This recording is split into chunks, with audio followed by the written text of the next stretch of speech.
Le propos, c'est vraiment d'inclure l'humain dans tout le reste de la nature. Nous sommes un élément parmi d'autres. Et je n'aime pas parler de l'humain, je préfère en parler par allégorie. Donc, comme vous l'avez vu, très souvent, c'est l'arbre qui prend le relais, parce que je trouve qu'on est assez semblables. On peut se mesurer dans l'arbre. On est une toute petite partie de l'arbre. Il va continuer, il a commencé avant nous, il continuera après nous, mais il est comme nous, du pied sur terre, il part vers le haut. Je trouve que c'est une bonne métaphore, et par ailleurs, c'est rassurant. On peut se voir, nous, petites choses, à l'aune de l'arbre. Ça m'intéresse, ça.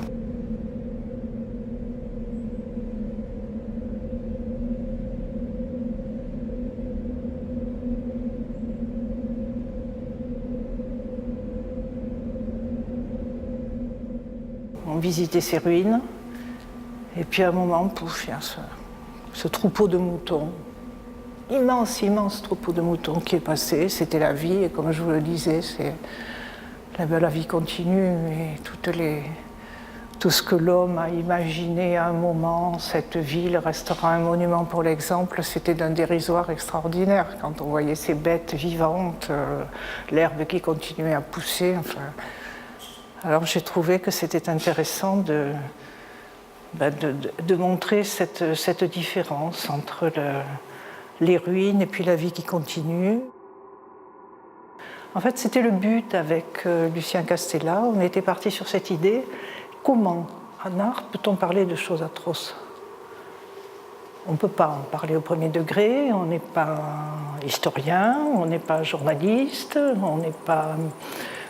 on est artiste, il faut donc prendre de la distance, il faut mettre des images en relation, les compare, on joue avec, et les gens se les approprient à leur façon. C'était ça qui était intéressant, cette distance avec l'événement, avec la force extraordinaire de ces ruines, qui étaient très belles. Et voilà, et parler de ça, c'était sans intérêt, je trouvais. Donc il fallait en faire autre chose, il fallait que ce soit un décor pour autre chose, pour la vie qui continuait malgré tout. Alors la seule concession que j'ai pu faire, c'est le reliquaire qui est là, parce que c'était un hommage à ceux qui avaient été là, qui n'avaient rien demandé, qui s'étaient fait trouer la peau, qui avaient des impacts de balles partout.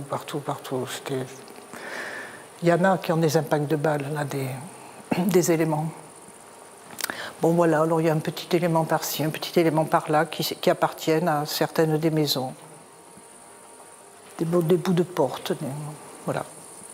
J'ai donc voulu que Belchite soit intégré dans un ensemble excessivement plus vaste, qui est les guerres au cours des siècles.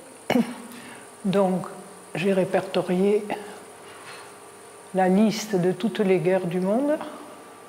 Puis j'ai laissé de la place parce que, bien sûr, ça va continuer.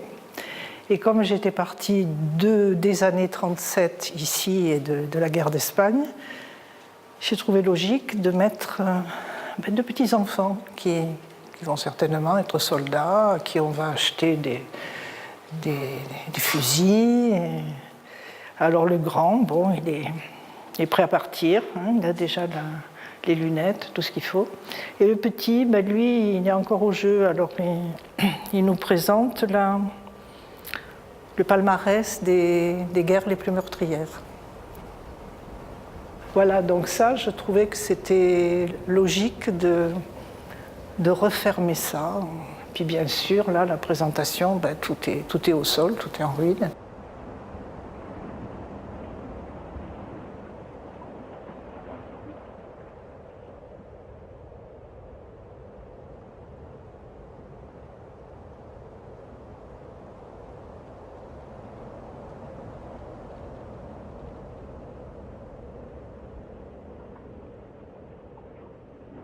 Je travaille toujours par contraire. Dans les nids, c'est pareil. La douceur du nid, la perfection de la construction du nid. la perfection de l'œuf, et puis des tyrans dedans. Il va peut-être sortir un tyran. Et là, dans ce cas précis, il sort des tyrans.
C'est une œuvre qui est assez ancienne. Là, il n'y en a que quelques-unes qui sont présentées.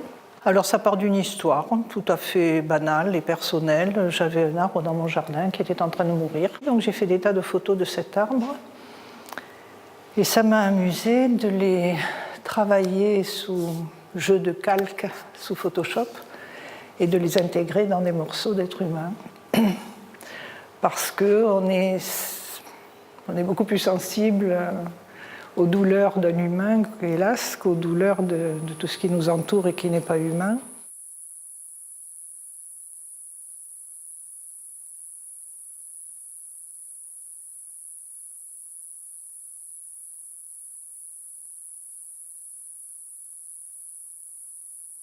C'est volontairement des plans très rapprochés et le but, c'est effectivement qu'on mette très longtemps à réaliser qu'il s'agit de morceaux humains. Il y a un choc.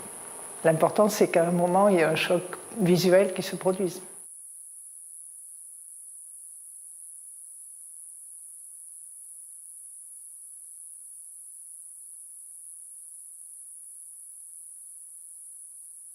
C'est une série que j'ai faite il n'y a pas longtemps, c'est récent, c'est lors d'un voyage en Islande.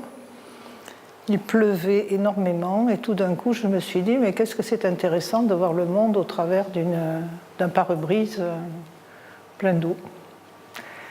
Donc j'ai baladé la voiture jusqu'à des endroits qui me paraissaient très intéressants à photographier et j'ai photographié.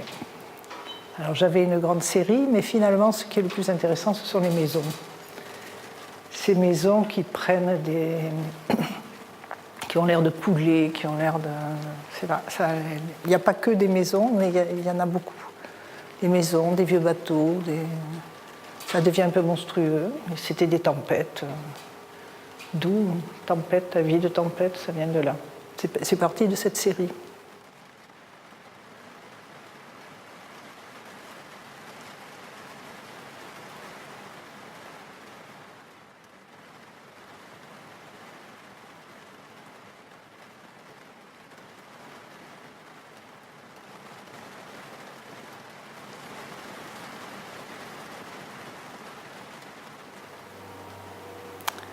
C'est le temps.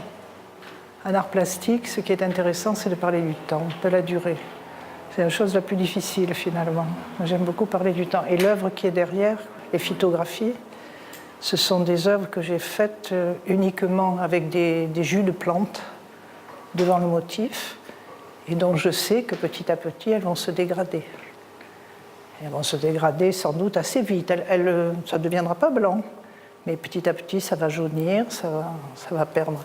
Alors j'ai fait une photo, chaque fois il y a une photo qui témoigne de la beauté originelle, enfin de l'état originel, et qu'on peut mettre, une fois que l'œuvre aura vraiment perdu tout son niaque, on pourra mettre la photo, comme on fait dans un cimetière, on met la photo de la personne qui est morte au moment où elle était la plus belle. Voilà, c'est cette démarche qui est en jeu, c'est la mort, la vie, la mort, le temps qui passe.